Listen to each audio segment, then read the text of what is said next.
ETV YouTube channels లో మీ వ్యాపార ప్రకటనల కోసం ఈ నంబర్కి కాల్ చేయండి.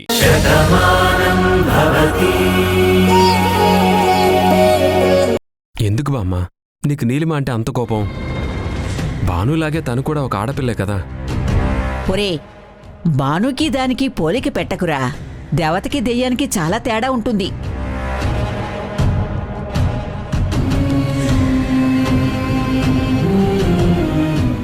ఈ ఇంట్లో ఈ ఆనందం ఎప్పుడో రావాల్సింది. శనిలా అది ఇంట్లో అడుగు పెట్టింది. దానికి తోడు వాళ్ళ మావయ్య కూడా వచ్చి చచ్చాడు. మన ఇంటిని నాశనం చేశారు.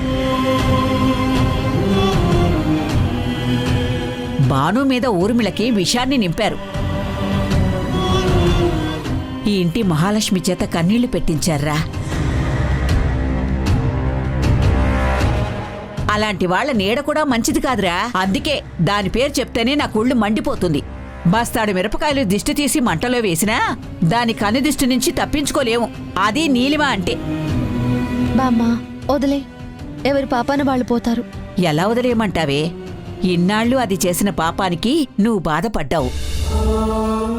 నా కుటుంబం అంతా బాధపడింది.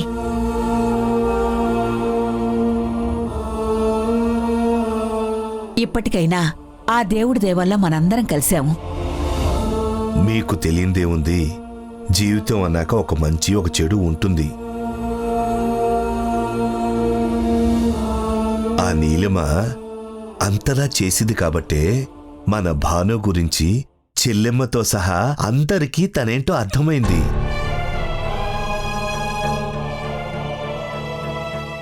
ఇవాళ అందరూ ఇంత ఆనందంగా ఉన్నాము అంటే జరిగిన ఆ చెడు సంఘటనలేగా కారణం.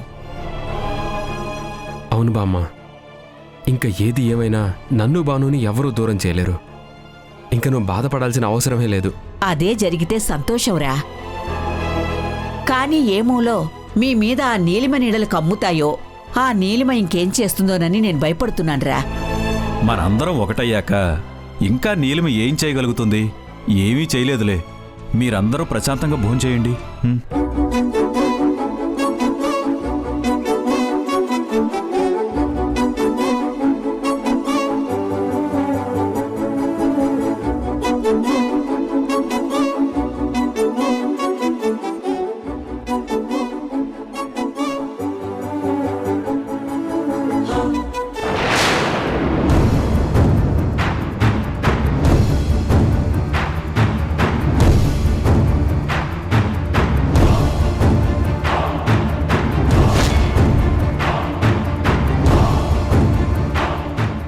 డాక్టర్, ప్రాణాపాయం ఏం లేదు కదా?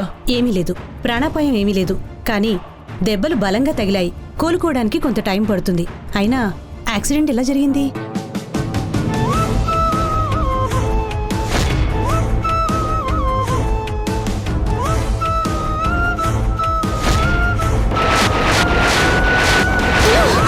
మేడం, మేడం, మేడం, అయ్యో మేడం, ఎంత పని చేశారు మేడం?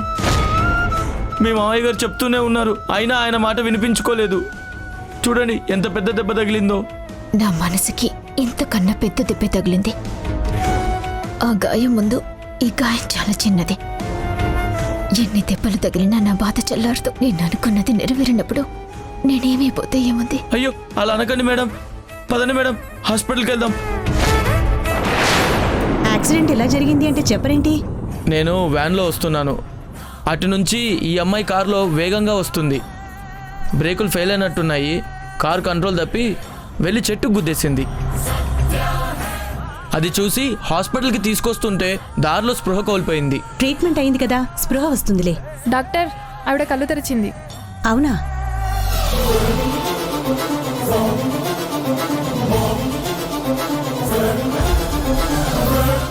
నేనెక్కడున్నాను? హాస్పిటల్లో ఉన్నారు.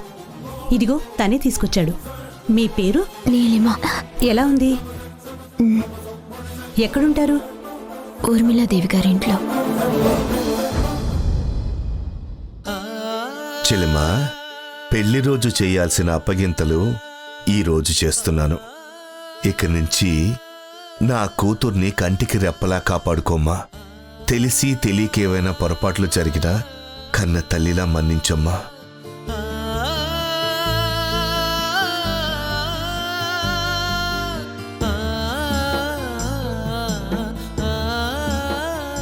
తప్పే జరుగుతుంది అనుకుంటే అత్తగారులానే దండించమ్మా. తనిక మా ఇంటి బంధువని, మీ ఇంటి మనిషి అని అర్థం చేసుకో. ఇంకా ఆ ఇల్లు ఈ ఇల్లు అంటూ వేరు చేస్తావేంటన్నయ్యా? మనమందరం ఒకటైపోయాం కదా, మీరు కూడా ఇక్కడే ఉండండి. వద్దు తల్లి, ఎవరు ఎక్కడుండాలో అక్కడుంటేనే మంచిది. కోడలుగా భాను ఇక్కడే ఉంటుంది. నా కూతుర్ని, నా చెల్లెల్ని చూడాలంటే నేనెప్పుడు కావాలంటే అప్పుడు వచ్చి మిమ్మల్ని చూసి వెళ్తాను. అదే సాంప్రదాయం, అదే మర్యాద. ఇక్కడే ఉండిపోవడం మంచిది కాదమ్మా.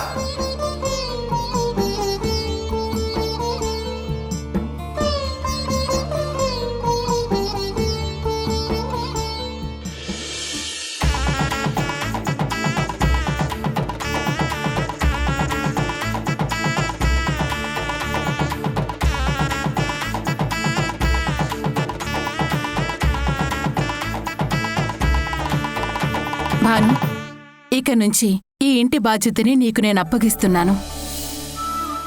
సర్వాధికారాలు నీకుంటాయి. నీ మాటే శాసనంగా సాగుతుంది.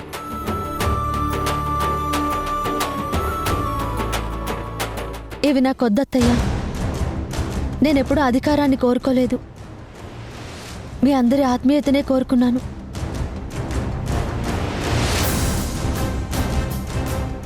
ఈ పెద్దరికం ఎప్పుడూ మీకే. ఈ తాళాలు కూడా మీ చేతుల్లోనే ఉండాలి.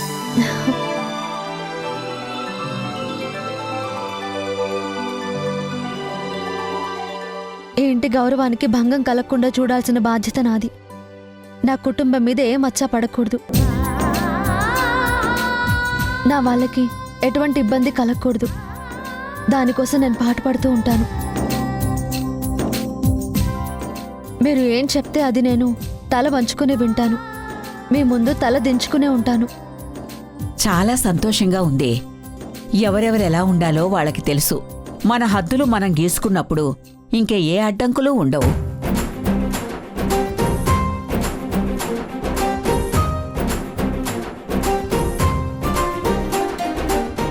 ఉమ్మడి కుటుంబంలో ఉన్న గొప్పతనం అదే. పెద్దవాళ్ల మాటకి విలువ ఉంటుంది. పిల్లల అల్లర్లో అందం ఉంటుంది. అంతిమంగా ఈ ఇంటి బరువు బాధ్యతలన్నీ కోడలి మీదే ఉంటాయి. ఇదే కదా నిజమైన కుటుంబం. ఇలాగే కదా నేను చూడాలనుకున్నది. నాకీరోజు చాలా సంతోషంగా ఉంది. అంతా నీ ఆశీర్వాదమమ్మా. భాను, ఈ అభిమానం ఎప్పటికీ ఇలాగే ఉండాలంటే బాధని నువ్వు మాత్రమే అనుభవించు. ఆనందాన్ని అందరితో పంచుకో. నీ కుటుంబం ఎప్పుడూ సంతోషంగా ఉండడానికి నువ్వు ఎంత కష్టాన్నైనా భరించు. నీ వాళ్ల కోసం నువ్వు పాటుపడు. అదేనమ్మా నువ్వు అందరికీ ఇచ్చే గౌరవం.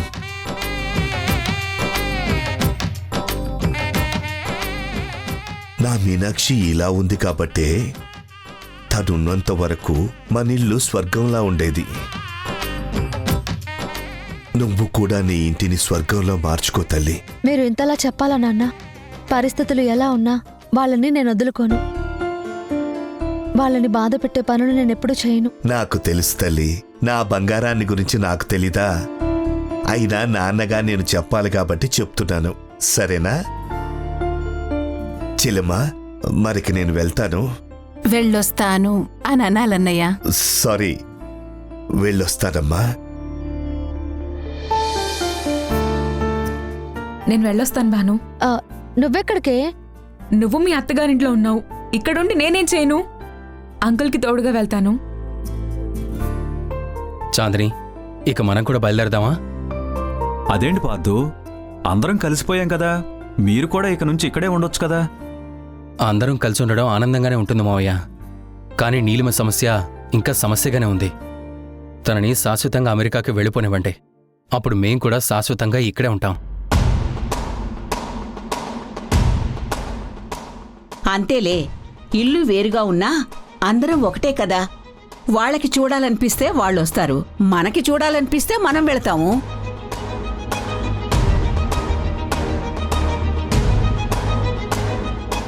బంగారం, జాగ్రత్తమ్మా.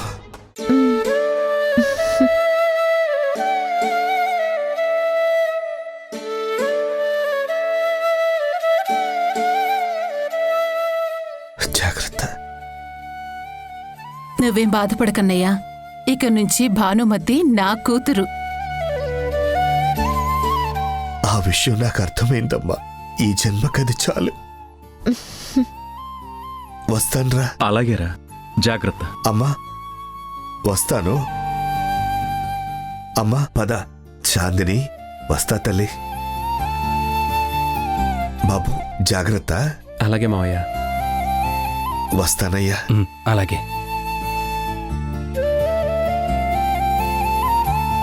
చాందిని పద. అత్తయ్య మేము వెళ్ళొస్తాం. బాయ్ కార్తీక్. బాయ్.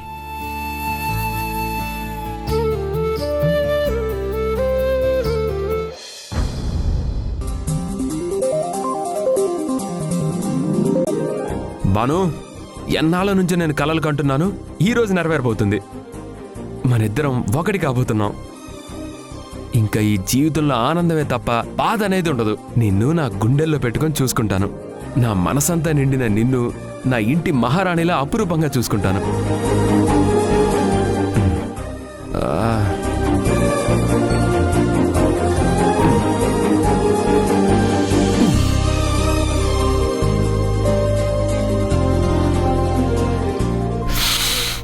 ఆహా, ఈ స్మెల్ ఎంత బాగుంది. ఈ పరిమళమే మత్తెక్కిచ్చేస్తుంది. బాను,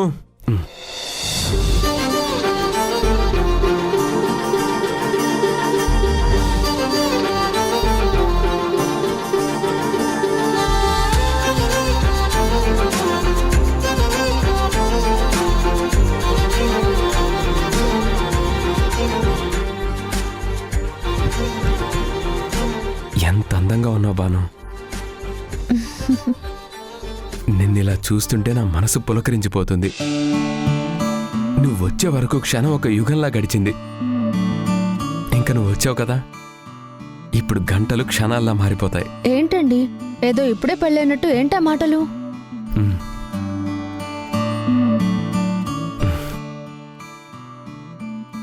మనకి పెళ్ళి ఎప్పుడు అయింది బాను, కానీ మనిద్దరం ఇప్పటి వరకు దూరంగానే ఉన్నాం. ఇన్నాళ్ళు మన మధ్య ఉన్న దూరం ఈ రోజుతో తొలగిపోతుంది. ఇంకా మన జీవితంలో ప్రతి క్షణం ఆనందంగానే మారిపోతుంది. అవునా? ముందే పాలు తాగండి.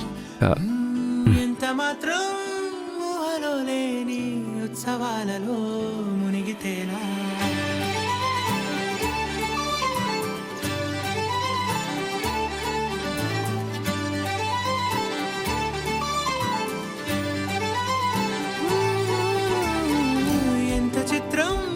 జ్ఞాపకాలు ఊపిరాడేదిలా. ఏంటండి ఇది? ఇంతవరకు వచ్చా కూడా సిగ్గేంటి? అది కాదండి. నువ్వు ఇంకేం చెప్పకు బాను. ఇంకా నన్ను వేరు చేయకు. అమ్మ ఒప్పుకుంటే నువ్వు నా గదిలోకి వస్తానన్నావు కదా. అమ్మ హారతిచ్చి ఆహ్వానం పలికింది కదా. ఇంకా బిడియం ఎందుకు, భయం ఎందుకు?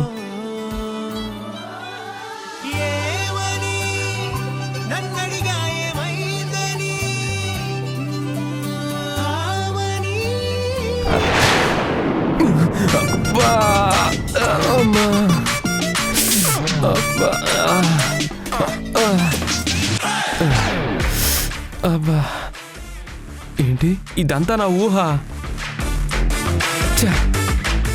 అయినా జరగబోయే వాస్తవం ఇదే కదా.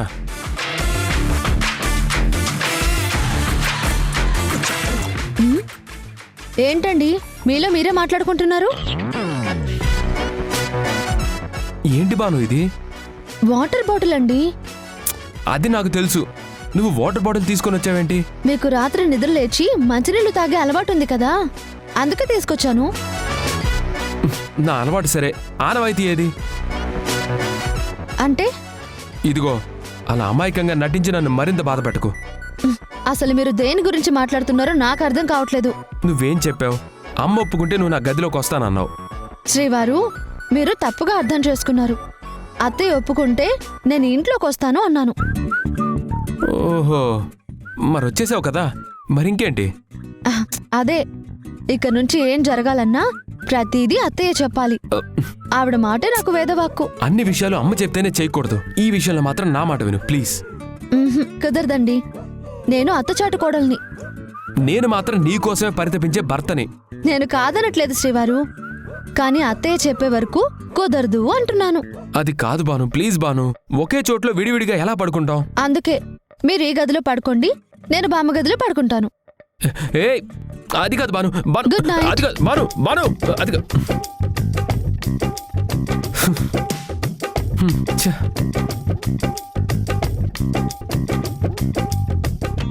నువ్వేంటే దారి తప్పి నా గదిలోకి వచ్చావు? నువ్వు వెళ్లాల్సింది నా మనవడి గదిలోకి. నేను ఇక్కడే పడుకుంటాను. ఏంటే ఇక్కడ? అవును బామ్మ. నువ్విక్కడ పడుకోవడమేంటే? నీకు బుద్ధుందా లేదా? నన్ను ఇక్కడ పడుకొనిస్తావా లేదా? ఓసి నీ తెలివి తెల్లారిపోను. నువ్వు నా మనవడి గదిలో కదా పడుకోవాలి, ఇక్కడికి ఎందుకు వచ్చావు అది చెప్పవే. చెప్పడానికి ఏం లేదు, అదంతే. వాడసలే కాలుగార్ల పిల్లిలాగా నువ్వు ఎప్పుడొస్తావా అని నీకోసమే ఎదురు చూస్తుంటాడు. హాయిగా అక్కడికి వెళ్లి పడుకోకుండా ఇక్కడికి వచ్చావేంటే? మళ్ళీ అడుగుతుంటే నాకే సమాధానం చెప్తున్నావు. పద పద. లేదు బామ్మ, నేను ఆయనకు కూడా చెప్పే వచ్చాను, నేను ఇక్కడే పడుకుంటాను. గొప్ప పని చేసావులే. రేపొద్దునే అందర్నీ పిలిచి సన్మానం చేయిస్తాను గాని ఇప్పుడు నోరు మూసుకుని వెళ్ళి వాడి గదిలో పడుకో. కుదరదని చెప్తూ ఉంటే నీకు అర్థం కావడం లేదా? అసలేమైందే? అత్తయ్య చెప్పకుండా అదంతా కుదరదు బామ్మ. ఓసి నీ అత్తగారి భక్తి మండిపోను. మీ అత్తగారు అనుమతి ఇవ్వలేదని నా మనవణ్ణి పస్తులుంచుతావా? అదేం కుదరదు గాని పద. పద చెప్తాను. బామ్మ రా. ఎక్కడికి? పద. అయ్యో పదవే పద. కార్తీక్ ఇంకా పడుకోలేదా? లేదమ్మా. అదేంట్రా, ఇప్పటికే చాలా ఆలస్యమైంది కదా. వెళ్ళి పడుకో. పర్వాలేదమ్మా. అరే, నేనేదో ఫంక్షన్కి వెళ్ళమన్నట్టు పర్వాలేదేంట్రా? వెళ్ళి పడుకో. వెళ్ళి పడుకోమంటే ఇదేంట్రా? బామ్మ ఎక్కడికి? ఇది ఎదురుగా లేదనే వాడలా వెర్రి చూపులు చూస్తున్నాడు. బామ్మ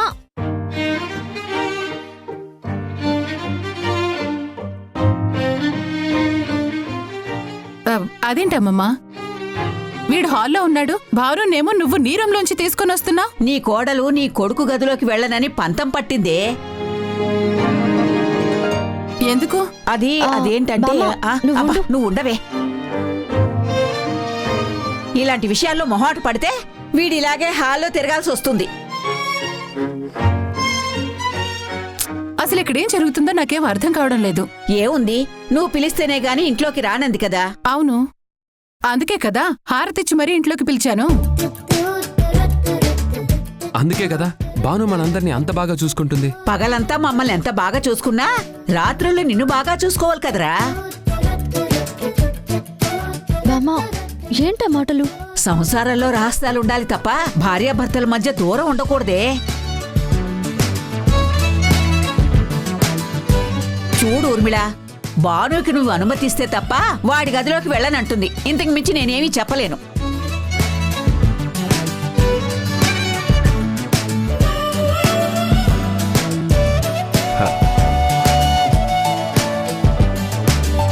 పద.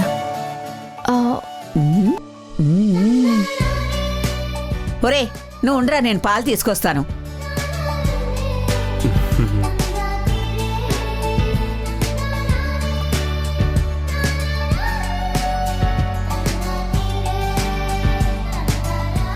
ఇదిగో వెళ్ళి చీర కట్టుకొనిరా. వెళ్ళు.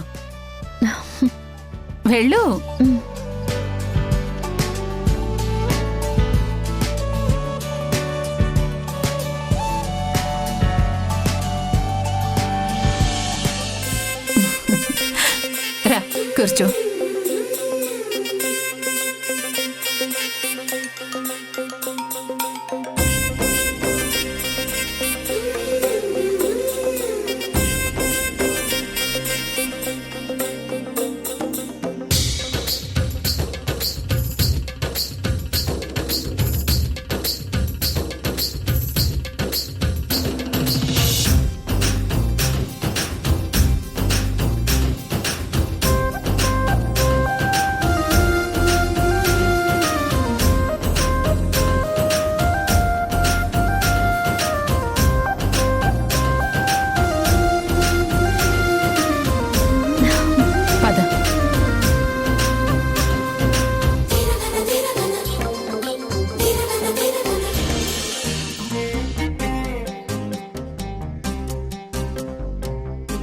కార్తీక్ ఇలారా.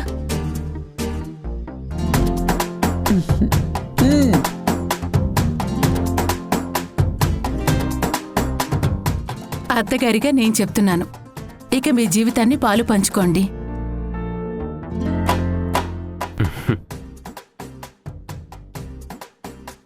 శతమానం భవతి.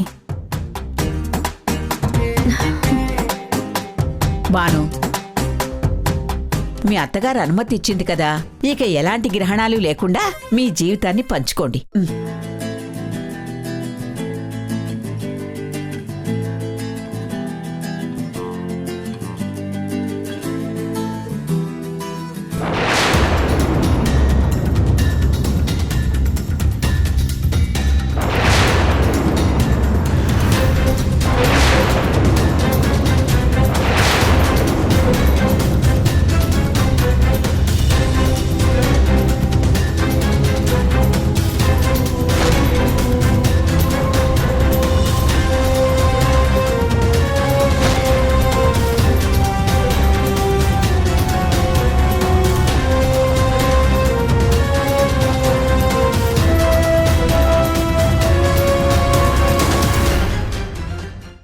అందరూ వినండి, తిను నా కోడలు భానుమతి.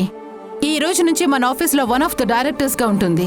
నాకు ఎంత గౌరవం ఇస్తున్నారో నా కోడలకు కూడా అంతే గౌరవం ఇవ్వాలి.